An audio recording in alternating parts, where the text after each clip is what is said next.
UFC Fight Night Vegas 10, Waterson versus Hill takes place this weekend, and although the main event has got a little bit of flack for not being the biggest name value main event in the world, the card underneath the main event is actually a pretty good card. That's the point of this video. I'm going to tell you guys the fighters to watch out for at UFC Vegas 10 this weekend. I'm looking forward to it. Let's kick things off straight away with my first fighter to watch out for on the card, Alexandr Romanov.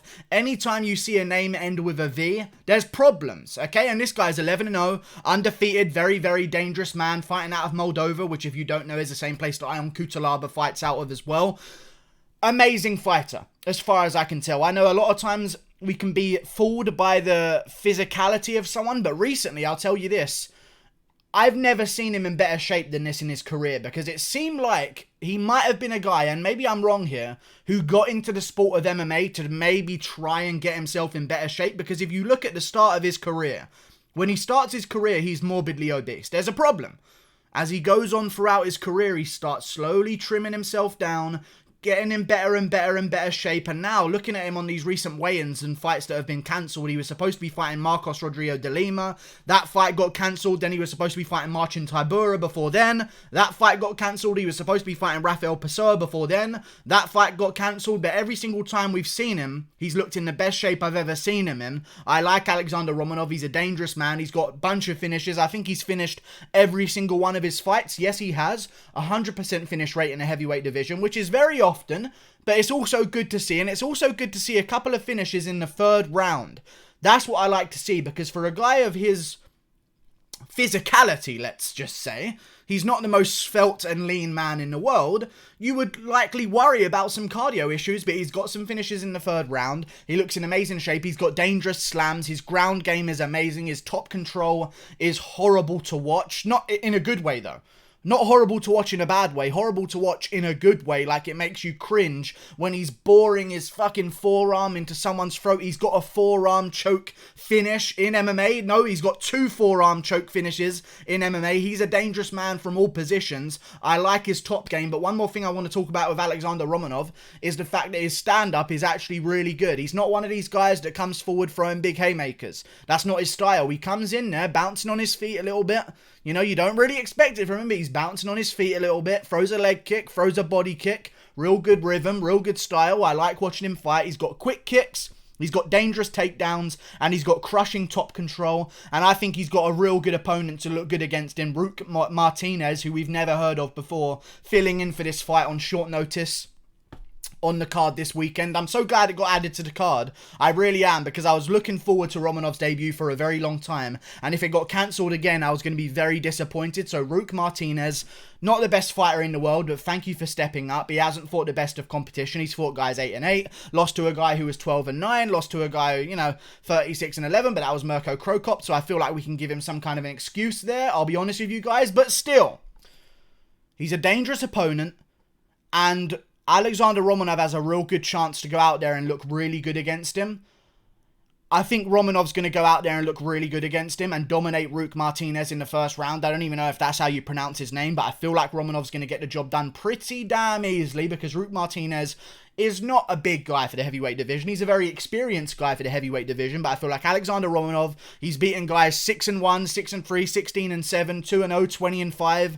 Some good fighters, 4-0. There's some good records. There's not a lot of heavyweights to go round. So if you can get a couple of them on your resume with some good records, you're doing the right thing. I like what I've seen from Romanov so far. I think he's going to go far in the UFC. And if he does win this one, match him up against someone that's actually coming off a win. Maybe if he wins this one, we can book him versus Justin Tafa at some point towards the end of the year. Who knows? There's a ton of heavyweights right now in the UFC. We're slowly building our heavyweight division, and what better way to build it even further than a guy whose name ends with a V, Alexandr Romanov, getting in the UFC at 29 years of age, which is basically a prepubescent boy when it comes to the heavyweight division. I mean, those guys, the age range of a heavyweight is so different to any other division. He might as well not be, honestly, he might as well be a 22-year-old at bantamweight at this point, honestly, because 29 years of age, still got his full career ahead of him, undefeated. I'm looking forward to his debut, and my next fighter to watch out for on this weekend's card is Roosevelt Roberts. I feel like I'm spitting everywhere, but it just shows how excited I am. Roosevelt Roberts, going in there against Matt Frivola this weekend. It's on the main card, I believe, of the fight night. Let me check actually where these fights are positioned on the cards, because it better be on the main card. it better be on the main card. It's not on the main card. It got to make space for, I don't know why it's not on the main card. I guess it's got to make space for Roxanne Modafferi versus Andrea Lee, because that's more important, obviously. But still, Roosevelt Roberts versus... Wow, it's not even the headliner of the prelims. Okay, then. Matt Frevola versus Roosevelt Roberts is taking place on the prelims. Look out for it, because Roosevelt Roberts, in my opinion, I mean, that's a tough go when he went out there against Jim Miller in his last performance, but he's a dangerous man, 10-2, coming up against a great opponent that stylistically is actually quite a bad matchup for Roosevelt Roberts. I just feel as though Matt Frevola is, like, not a good version of the matchup that's required to beat Roosevelt Roberts. Vince Pichel went out there and beat Roosevelt Roberts a while ago using Matt Frevola's style. I just feel as though Matt Frevola's style... He's not good enough at it to beat a guy like Roosevelt Roberts. He doesn't seem to dominate guys the way Vince Pichel just went out there and dominated Jim Miller for 3 rounds pretty much. You know what I'm saying? Matt Frevola seems to make things very close, which is why I'm going to be picking Roosevelt Roberts. He's the taller guy. He's the rangier guy. He's the younger guy as well, improving dramatically between each fight. And also, he kind of went out there, had a full training camp for Jim Miller, and didn't even get to fight. I know Jim Miller finished him in the first round, but he threw a front kick at the same time Jim Miller threw an inside leg kick, got knocked off balance, went straight to his back on the ground. Jim Miller on top of you in the first round is never going to be good jiu-jitsu wise, ends up catching himself in an armbar and taps. It's just a tough position to be in. I feel like right now, especially after a quick turnaround, he's going to be looking to really make a statement to right the wrong of his last performance, and I think he goes out there and beats Matt Frevola. He's a dangerous man, old Roosevelt Roberts. I like his style. 26 years of age, as I said before, he's going to be improving dramatically between each and every fight. He's got a long amateur career, which I really, really like. I really like amateur careers. I don't know how much more I can say that in these videos, but amateur careers tell me that you care about your career. You're not jumping into the sport of MMA for money. If you go straight to pro, I assume you're hurting for cash and you need a quick fight to make some money, and then all of a sudden you realize, oh wait, I'm 2-0 and I'm pretty good at this, I'm going to start doing MMA. When you have an amateur career, it tells me that you've chosen this as a profession. This is what you want to do as a job. You knew that going into your amateur career because you wanted to have an amateur experience where he was 6-1 overall in his amateur career. It's a good amateur record. Then he goes into the MMA world, beats his first 8 opponents, then loses to Vince Pichel. No harm there. And to be honest with you, looking back at that Vince Pichel fight, he was scrambling. I know he got dominated by Vince Pichel and lost the fight very clearly, but, you know, he scrambles when he's on bottom. I like Roosevelt Roberts, and then again, Alexandr Yakovlev tried to go out there and do exactly what Vince Pichel did to Roosevelt Roberts within the space of one fight. We watched Vince Pichel ground out Roosevelt Roberts for 3 rounds. The next opponent, Alexandr Yakovlev, who was 25-9 at the time, which is somewhat of a respectable record, I must say. It's a lot of wins and a lot of fights. I mean, if you look at the records of someone like Jorge Masvidal and Nate Diaz, you know, it's not a bad record in hindsight, I'll be honest with you. 25-9, Alexandr Yakovlev tries to go out there and do exactly what he saw Pichel to Roosevelt Roberts and tries to get the takedowns and can't do it, and Roosevelt Roberts shakes him off. I like that development in a fighter. Then he goes out there and looks like an absolute savage against Brock Weaver and just basically beats the piss out of him for every single moment of that fight, eventually getting a finish in a second round. Then obviously the mishap against Jim Miller. I feel like we're going to see a complete version of him come Saturday night. I think he'll get the win over Matt Frevola. I like Matt Frevola as well though, so if you want to watch out for him, be my guest on watching out for Matt Frevola, because he's a dangerous man. Went to a draw with Lando Venata, beat Luis Pena, beat Jarlin Turner. That's about it, but those are 2 good names, I'll tell you, and the draw to Lando Venata is not too bad either, I'll be honest with you, but I just feel as though Roosevelt Roberts got enough in the tank where Luis Pena can make it close, because I've lost a little bit of, I used to be real high on Luis Pena. I'm not too high on Luis Pena anymore. So if Luis Pena can make it a split decision, I feel as though Roosevelt Roberts can make it a unanimous decision in his favour, and I think he'll get himself the unanimous decision. 29-28 on the scorecards this weekend. Looking forward to seeing what they do with him next, because there's a ton of guys at lightweight right now, and the winner of this fight, of Roberts versus Frevola, will enter themselves in the very small community just outside the top 20, top 25 area of the Rafael Fizievs,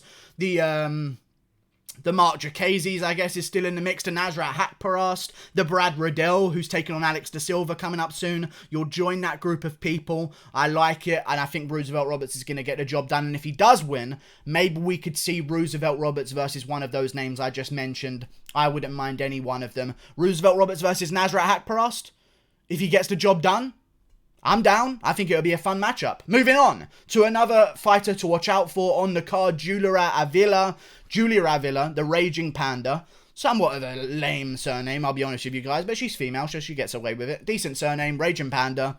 Had a bunch of fights booked recently, hasn't really been able to get to any of them in one piece. They all seem to be dragged out beneath her. She was supposed to be fighting Nico Montano in August, then September. She was supposed to fight Carol Rosa 4 times over in 2019 and 2020. Didn't get any of those fights. Eventually got a fight booked against Gina Mazzani and just completely wrecked her in the first round with a quick finish. Now she's turning right back around to fill in against Ciara Eubanks, even though she's had a full training camp. So this is not a short notice replacement. A lot of people are going to be thinking that, but you know, Julia Avila's had a lot of fights booked recently. If she's get dragged off one of those fights, she knows she can fill in for another fight coming up soon. She stayed in fight camp. She's had a full fight camp for this one. I just don't see 6-4 Ciara Eubanks getting a job done over her, because even Tapology says she's 5-4. So the UFC and Tapology don't even know what... Really, UFC? She's 5-4, but you're saying she's 6-4 just to avoid a little bit more embarrassment. You're willing to lie about that kind of thing. She's literally 5-4. Why would the UFC lie on their schedule? Either way, I guess they don't like the look of her record and are trying to save it any way they can. And if that means throwing in fake fights that never happened, that's exactly what they're going to do. 6-4 Ciara Eubanks going out there against Julia Avila. It's a great matchup. I feel like Julia Avila is going to get the job done. I like it for her. She beat Pani Kianzad, which I think is a great win looking back, because Pani Kianzad just went out there and pretty much schooled Bethe Correia for 3 rounds. And that's no joke, because Bethe Correia is a girl who beat Ciara Eubanks. I feel like Julia Avila is on a different level. The younger girl, I believe, going in there for... No, she's not the younger girl. She's 32 years of age. I have no idea how old Ciara Eubanks is, to be honest with you. It feels like she's been around forever, even though she's only 5-4. She's 35 years of age. So Julia Avila is the younger girl. Oh my god, that's embarrassing. You've had a... What took you so long, man? Honestly, if you're over the age of 25, don't even fucking bother. Whatever. I'm going to go with Julia Avila getting the job done. I just think she outstrikes Ciara Eubanks for 3 rounds. But I will say this. Eubanks has a good chance. I just don't think she gets it done, because Eubanks had a pretty close fight with Aspen Ladd. But I thought Aspen Ladd looked fucking terrible against Ciara Eubanks. So I'm willing to let that one pass. I'm going to go with Julia Avila getting the job done. And for other fighters on the card that you might want to watch out for, Brock Weaver versus Jarlin Turner has now been announced since Frank Camacho fell off the card and Thiago Moises fell off a card last weekend. So they've put those two together. Brock Weaver versus Jarlin Turner, I think, is a good matchup. Yeah, watch out for that one as well, because the winner of that one's probably going to have a ton of hype and be on the main card. So, yeah, pay attention. Good matchups, though. I hope no. Brock Weaver's on the prelims. Good. At least there's some kind of logic going into this card structure, because Jesus Christ, why is Matt Frevola versus Roosevelt Roberts on the prelims? Why is Julia Avila versus Ciara Eubanks on the prelims? Roxanne Modafferi is not a superstar. Like, she beat Macy Barber, good job. I don't know. I just feel like those are the fighters to watch out for. Plus Billy Quarantillo. Oh my god, Billy Quarantillo. I completely forgot about Billy Quarantillo. I was going to do Bobby Green, but everyone fucking knows about Bobby Green and they know that he's on the card, so there's no point breaking him down. But Billy Quarantillo is on this card as well, so let's talk about him for a second. 14-2, dangerous opponent. Did he get a lucky chance against Spike Carlisle, where Carlisle thought the round was over and Quarantillo got to land a big punch and avoid getting a 10-8 round in the first? Potentially, but he still went out there and won that fight, regardless of the mistakes that Carlisle made. Billy Quarantillo went out there and won the fight. He's going up against a guy in Kyle Nelson, who's a dangerous fighter, very explosive fighter, looks for the finish early in fights, and for a guy in Billy Quarantillo, you're going in there against Kyle Nelson, a guy who's going to be dangerous in the first round looking for the finish. You've just had a full training camp and full fight of 15 minutes against Spike Carlisle, who might be the most reckless and crazy fighter in the first round we have ever seen, and he was able to survive that one, use his fight IQ, turn the fight around in his favour, and I don't care whether you think he won or not, but he still definitely could have won those. I don't even remember what the actual overall score was, but He could have won that fight, I remember thinking. That was not a robbery decision. That could have gone either way. Billy Quarantillo used his fight IQ to end up doing well in the later rounds, dominating Spike Carlisle in the third, I believe. So I think he's going to go out there, ride out the storm from Kyle Nelson, eventually turn things around in the second and third. And I see a second round finish from Billy Quarantillo in this fight this weekend. And I'm looking forward to it because Billy Quarantillo, again, is a dangerous man with a good record of 14-2, fought good opponents. If you don't remember, he was on the Ultimate Fighter quite some time ago, a couple of years ago. He was on the McGregor versus Faber series of the Ultimate Fighter, which was well known as one of the best Ultimate Fighter series of all time. Lost on there, but he's coming back.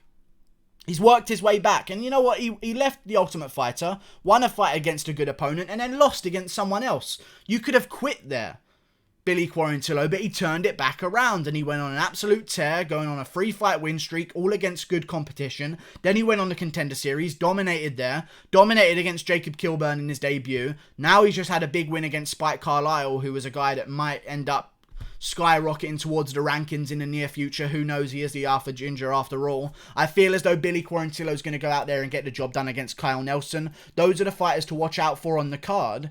Pay attention to them, because they're raunchy and they get my juices going, okay? These guys are dangerous, and I'm looking forward to it. The main event is terrible. Don't get me wrong, the main event is terrible. It's not terrible, but it's shockingly bad.